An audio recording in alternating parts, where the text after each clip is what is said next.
कहीं ऐसा तो नहीं कि आप हिप्नोथेरेपी या past life regression therapy try करने का सोच तो रहे हैं, मगर आपको हिप्नोसिस या सम्मोहन से डर लगता है।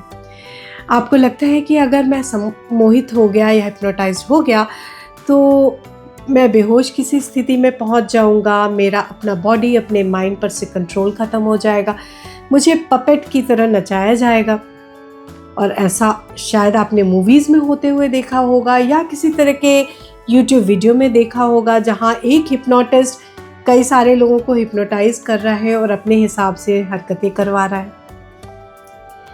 मगर आज मैं बात करने वाली हूँ क्लिनिकल हिप्नोसिस की, यानी कि जब आपको एक क्लिनिकल सेटअप में हिप्नोटाइज किया जाता है for the sake of therapy, for the sake of healing. ऐसे में आपके साथ क्या कुछ होता है, तो आइए समझते हैं कि जनरल परसेप्शन क्या है, आम लोगों की धारणाएं क्या है और रियलिटी क्या है। क्या आप किसी बात को लेकर स्ट्रेस्ड है, एंग्शियस है, या कोई फियर है या कोई पास्ट ट्रॉमा है जो आपको आगे बढ़ने नहीं दे रहा और आप बिल्कुल स्टक और डायरेक्शनलेस फील कर रहे हो, या फिर किसी तरह का फिजिकल इशू है, कोई बीमारी है, किसी तरह का एक्स और पेन्स है जिसका कारण ही समझ में नहीं आ रहा है।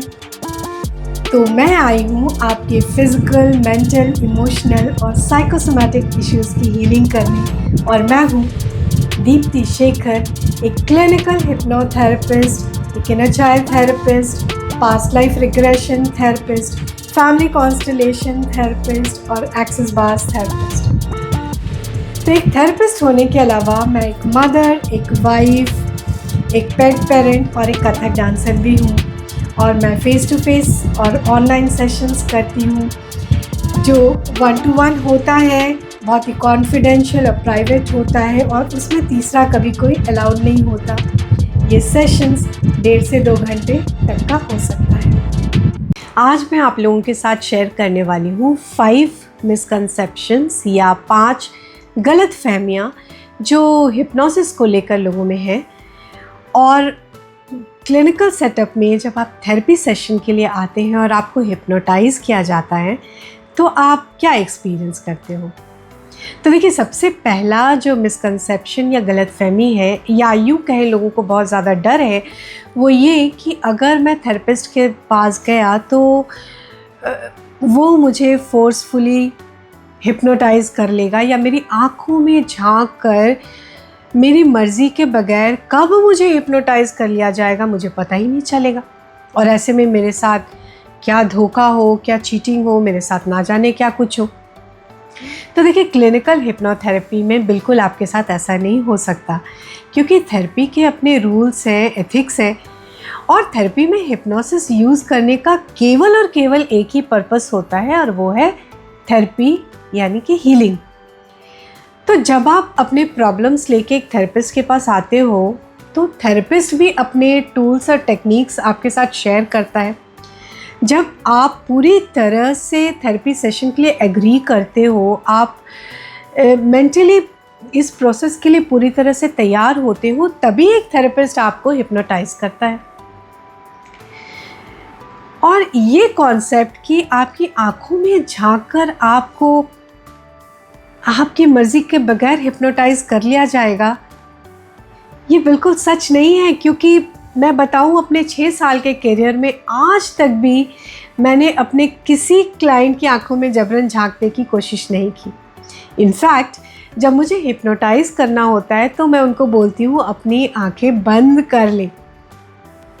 और वैसे भी देखिए, मैं तो ऑनलाइन सेशंस करती हूँ, भला ऑनलाइन में आपकी आंखों में कैसे ज़बरदस्ती तो मैं झांक नहीं सकती। और हाँ, बिल्कुल मैं ऑनलाइन भी आपको हिप्नोटाइज कर सकती हूँ। लोग मुझसे पूछते हैं ये कैसे हो सकता है। देखिए, मैंने इतने सालों पढ़ाई की है, मेरे अपने टेक्निक्स हैं, अपने टूल्स हैं। जैसे एक डॉक्टर ऑपरेशन कर सकता है, एक आर्किटेक्ट डिज़ाइन कर सकता है, वैसे मैं आपको ऑनलाइन हिप्नोटाइज कर सकती हूँ। इसके लिए मुझे आपकी आंखों में झांकने की बिल्कुल भी ज़रूरत नहीं है। ये केवल एक गलतफहमी है। गलतफहमी नंबर 2, लोगों को लगता है कि अगर मैं हिप्नोटाइज हो गया तो मेरा अपने माइंड, अपने बॉडी पर से कंट्रोल पूरी तरह से ख़त्म हो जाएगा। मुझे कुछ पता नहीं चलेगा, कोई अवेयरनेस नहीं होगा मेरे साथ क्या हो रहा है, which is not true at all. सच तो बिल्कुल ही इसका ऑपोजिट है। सच तो ये है कि जब आप हिप्नोटाइज होते हो तो आप और भी ज़्यादा अलर्ट और अवेक हो जाते हो। हाँ, आपकी आंखें ज़रूर बंद होती है और आपका बॉडी हैवी फील कर रहा होता है, मगर आपका माइंड बिल्कुल अलर्ट मोड में होता है, आप जगे हुए होते हो। इनफैक्ट मैं अपने क्लाइंट्स को हमेशा बोलती हूँ कि अगर आप थेरेपी सेशन के लिए आ रहे हो तो आने के पहले आप अच्छे से रेस्ट करके आओ, अपनी नींद पूरी करके आओ, क्योंकि थेरेपी सेशन में ताकि हिप्नोटाइज करते वक्त आप सो ना जाओ।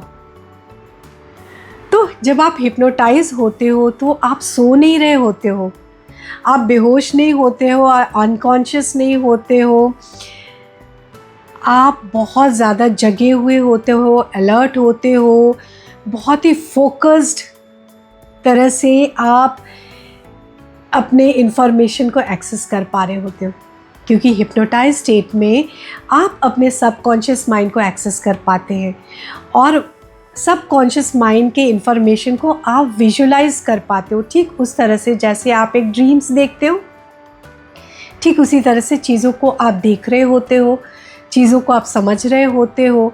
अपने माइंड, अपने बॉडी पे आपका पूरा कंट्रोल होता है और जिस मोमेंट भी आप अनकंफर्टेबल फील करते हैं उसी मोमेंट आप अपनी आंखें खोल सकते हैं और थेरेपी सेशन वहीं पे ख़त्म हो जाएगा, हिप्नोसिस का इफ़ेक्ट वहीं पे ख़त्म हो जाएगा। So you are fully in control of your body, of your mind throughout the session, even in a hypnotize state. तीसरा मिथ, मिसकंसेप्शन ये है कि एक थेरेपिस्ट आपकी आंखों में झांक कर हिप्नोसिस की मदद से आपके सारे सीक्रेट, सारे राज की बातों को जान लेता है और ना जाने इन फ्यूचर इन सीक्रेट्स को आपके खिलाफ किस तरह से यूज़ करे। तो देखिए, ये एक बहुत बड़ी गलतफहमी है कि थेरेपिस्ट के पास कोई सुपर पावर्स होते हैं।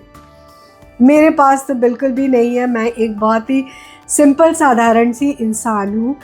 मुझे उतना ही पता चलता है जितना आप मुझे बताते हो, और थेरेपी सेशंस के दौरान जो भी बातें निकल कर आती हैं वो एक क्लाइंट, एक थेरेपिस्ट के बीच की बातें होती हैं जो बिल्कुल प्राइवेट और कॉन्फिडेंशियल रखी जाती हैं और किसी भी थर्ड पर्सन के साथ आपकी बातें शेयर नहीं की जाती, चाहे वो आपका कितना भी करीबी रिश्तेदार क्यों ना हो। तो रेस्ट एश्योर्ड, आपके सीक्रेट्स, आपकी बातें हमारे पास बिल्कुल सेफ रहती हैं। तो चौथा मिसकंसेप्शन ये है कि सारे लोग हिप्नोटाइज नहीं हो सकते। लोगों को लगता है कि कुछ लोग हो सकते हैं, कुछ लोग नहीं भी हो सकते, विच इज़ नॉट ट्रू। देखिए, हिप्नोसिस एक बहुत ही नेचुरल, एक सरल सा प्रोसेस है और रिसर्च से पता चलता है कि हर इंसान नेचुरली दिन में 2 बार नेचुरली हिप्नोटाइज स्टेट में जाता है। कैसे? तो चलिए कुछ एग्जांपल्स लेते हैं। क्या आपके साथ कभी ऐसा हुआ कि आप कोई अपना फेवरेट टीवी सीरीज़ देख रहे हैं और उसको देखने में इतने खोए हुए हैं कि बगल के कमरे से आपके बच्चे ने पुकारा और आपने सुना ही नहीं? या फिर आप मूवी देखने गए हैं और मूवी इतनी इंटरेस्टिंग लगी और उसको देखने में आप ऐसे खो गए कि पॉपकॉर्न और सॉफ्ट ड्रिंक कब ख़त्म हुआ आपको पता ही नहीं चला। या फिर आप कोई अपने प्रोजेक्ट में पूरे मन से लगे हुए हैं, बहुत ज़्यादा बिज़ी हैं और आपको वक्त का ही पता नहीं चला। या फिर कोई बात है जिसको लेकर आप बहुत वरीड हो, चिंता कर रहे हो, ओवर थिंक किए जा रहे हो, उसी बात को सोचे जा रहे हो कुछ इस तरह से कि आपको आसपास का ही, सराउंडिंग्स का ख्याल नहीं है, वक्त का ख्याल नहीं है, किसी चीज़ का होश ही नहीं है। या फिर कहीं ऐसा तो नहीं हुआ आपके साथ कि किसी दिन सुबह किसी आवाज़ से आपकी नींद खुली, आपकी आंखें बंद हैं, आपका बॉडी अभी भी बहुत हेवी फील कर रहा है, मगर आपका माइंड जग चुका है। आप सुन पा रहे हो कि आपकी मदर शायद किचन में चाय बना रही है, बर्तनों की आवाज़ आ रही है। या फिर आपके फादर दूसरे कमरे में बैठे कुछ गुनगुना रहे हैं, या बाहर से ट्रैफिक का शोर है, और आप पूरी तरह से अवेक हो, जगे हुए हो, और आपको अपने सराउंडिंग्स का पूरा अवेयरनेस है, आप सब कुछ समझ रहे हो, मगर आपकी आंखें अभी भी बंद हैं। तो इन सारे जो एग्जाम्पल्स मैंने दिए, क्या आपने इनमें से कुछ भी एक्सपीरियंस किया है? अगर आपने किया है तो आप हिप्नोटाइज स्टेट में रहे हो और हिप्नोसिस आप ऑलरेडी एक्सपीरियंस कर चुके हो। ये कोई आपके लिए नई चीज़ नहीं है। तो क्या लगता है अभी भी आपको, क्या हिप्नोसिस एक डरावनी चीज़ है? क्या आपको डरना चाहिए? तो पांचवा और आखिरी मिसकंसेप्शन ये है कि लोगों को लगता है कि हिप्नोसिस एक बहुत ही डेंजरस चीज़ है।